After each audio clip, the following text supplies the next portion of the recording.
So what are some of the most common pitfalls that buyers kind of fall into during the home buying process? Pitfalls, so things that really stall them. Yeah, like things they get hung up on that Yeah. tend to blow up the deal that maybe they shouldn't have focused on in the first place.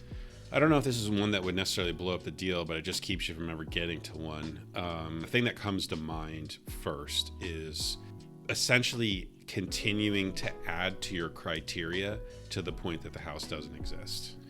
There are always limitations, and it doesn't matter what price point you're at.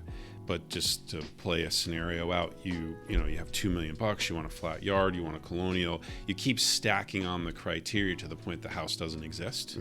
So it's impossible to find. There's got to get to some point where you say, I don't really want to spend more money. Maybe you could get what you want if you throw another $1 million on top of it. But the reality is there's a financial limitation. So within that financial limitation, what's possible? Yeah. And so we can all come up with what we dream and we want, but the reality is the market forces are what they are, and it's going to only produce, $2 million in a certain area is only going to produce a certain property.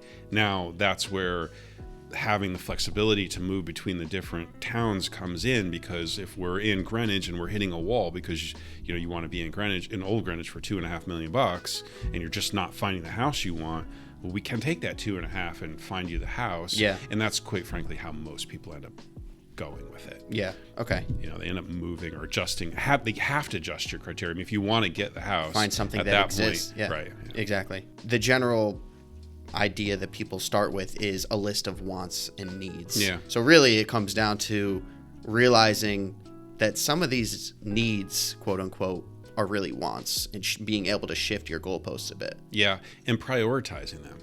I think if you just sit down and write out the things that you want and just circle the things that are most important to you, you get clear really fast. And if you can even put them in order, that's even better, because you start to flesh out your own challenges that way. You start to understand that these certain attributes are, you want to walk to town, but you want a 3-acre lot. Well, those are at odds, because the bigger lots are going to be farther from town in our area. So you start to see where the problems are if you do it that way.